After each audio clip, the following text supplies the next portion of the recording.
Hi అండి, welcome to my channel. ఈరోజు మీకు నేను చెక్కలు ఎలా చేసుకోవాలో చూపించబోతున్నానండి. చాలా క్రిస్పీగా గుల్లగుల్లగా రావాలంటే కనుక ఎలా చేసుకోవాలో, ఎలా పిండిని కలుపుకోవాలో ఈ వీడియోలో చూపించబోతున్నానండి.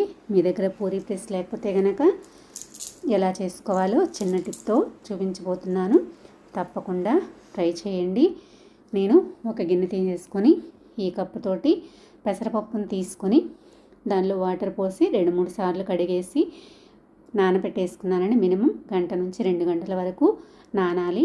ఈలోపు ఒక కలుపుకోవడానికి వీలుగా పెద్ద గిన్నెని తీసుకొని అందులో జల్లెడ వేసేసుకున్నాను. జల్లెడలోకి 4 గ్లాసుల వరిపిండిని వేసుకున్నానండి. పిండిని వేసుకున్న తర్వాత జల్లించుకోవాలండి. పిండిలో వేస్ట్ అనేది ఏమైనా ఉంటే బయటకు వచ్చేస్తుంది.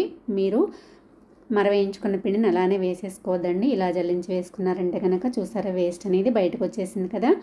పిండిని కలుపుకునే ముందు మనం ఒక 1/2 లీటర్ వరకు ఒక గిన్నెలో వాటర్ పోసి వాటిని కాగబెట్టేసుకోవాలండి.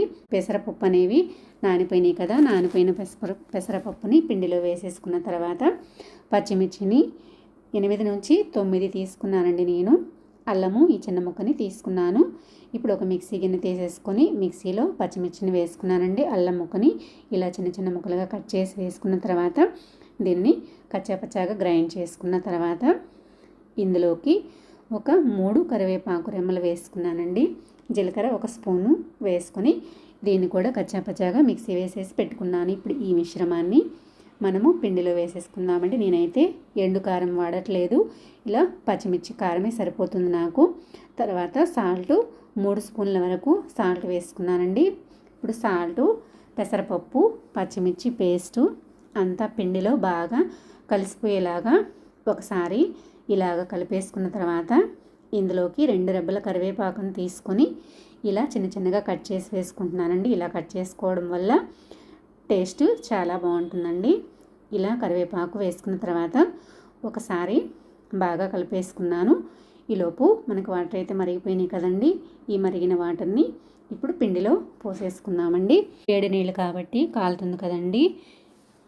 వేడి నీళ్ళు పోసుకున్నప్పుడు మనం డైరెక్ట్గా చేయి పెట్టేసుకోకుండా ఒక గరిటె తీసుకొని ఇలా కలిపేసుకోవాలండి. ఒక్కసారి వాటర్ మాత్రం పోసేసుకోవద్దు.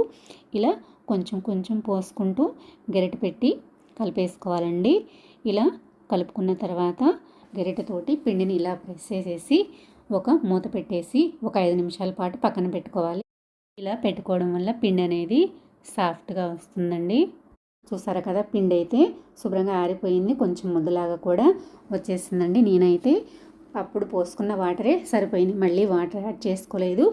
మీకు కావాలంటే కొంచెం యాడ్ చేసుకోవచ్చు తర్వాత అయినా.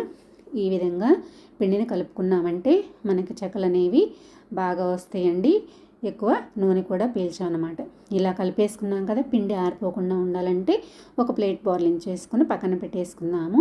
ఒక కళాయి పెట్టేసుకొని మనకి చెక్కలు ఫ్రై చేసుకోవడానికి తగినంత నూనె పోసుకొని హీట్ చేసుకోవాలండి.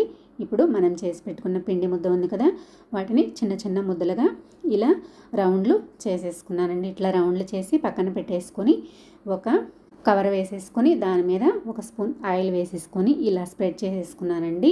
స్ప్రెడ్ చేసుకున్న తర్వాత మనం చెక్కలు అనేవి చేసేసుకుందాము. పూరీ ప్రెస్ లేకపోతే ఈ చిన్న టిప్తో చేసుకోండి. నేనైతే ఒక పప్పు డబ్బాని తీసుకున్నానండి. దీనికి ఒక కవర్ వేసేసి చూసారు కదా, ఇలా కవర్ వేసేసానండి. కవర్ వేసిన తర్వాత దీనిపైన కూడా కొంచెం ఆయిల్ రాసామంటే కనుక చెక్క అనేది డబ్బాకి అంటుకోకుండా ఉంటుందండి. ఇలా ఒక్కొక్క ఉండా పెట్టేసుకొని చూసారు కదా, నేను చూపిస్తున్న విధంగా గట్టిగా ప్రెస్ చేస్తూ రౌండ్గా చేసామంటే ఇలా చెక్క అనేది వస్తుందండి. ఇంకొక రౌండ్ కూడా చేసేసుకుంటున్నాను. మీకు కొంచెం మందంగా అనిపించింది అనుకోండి, మళ్ళీ రెండోసారి కూడా ప్రెస్ చేసుకున్నామంటే చెక్కలు అనేవి పల్చగా వచ్చేస్తాయండి. చూసారు కదా, ఈ విధంగా ఈజీగా చెక్కలు చేసేసుకోవచ్చు. ఇలానే నేను ఉండలన్నింటినీ కూడా ఇలా చేసేసుకున్నానండి. ఇప్పుడు నూనె హీట్ అయిందో లేదో ఒకసారి చెక్ చేసుకున్న తర్వాత చేసుకున్న చెక్కలన్నింటినీ కూడా ఇందులో వేసేసుకుంటున్నానండి. ఒక్కొక్కటిగా వేసుకోండి. ఒకేసారి వేసేసుకున్నారంటే కనుక చెక్కలు అంటుకుపోయి సరిగ్గా ఫ్రై అవ్వండి. ఇలా కనుక వేసుకున్నామంటే చెక్కలు బాగా ఫ్రై అయిపోతాయి. చూసారు కదా, వీటిని అటు ఇటు కలుపుతూ ఫ్రై చేసేసుకున్నామంటే మనకి బాగా వేగిపోతాయండి. చూసారు కదా, చెక్కలు గోల్డ్ కలర్ అవి వచ్చేసినాయి కదా.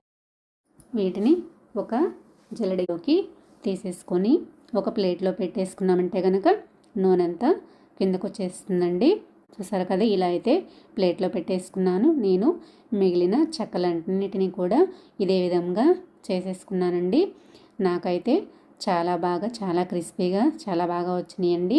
నేను చెప్పిన టిప్స్ తోటి మీరు కూడా ఇలానే చేసేసుకోండి. నాకైతే చెక్కలన్నీ చివరి వరకు కూడా ఇలానే వచ్చేసినాయండి. వీటిని తీసి ఒక ప్లేట్లో వేసేసుకున్నాను. నేను తీసుకున్న పిండికైతే నాకు ఇన్ని చెక్కలు అయితే వచ్చేసినాయండి. చాలా క్రిస్పీగా ఉన్నాయి, చాలా టేస్టీగా కూడా ఉన్నాయండి. తప్పకుండా ఒకసారి మీరు కూడా ట్రై చేయండి. నా వీడియో కనుక మీకు నచ్చినట్లయితే లైక్ చేయండి, సబ్స్క్రైబ్ చేయండి, షేర్ చేయండి. Thanks for watching.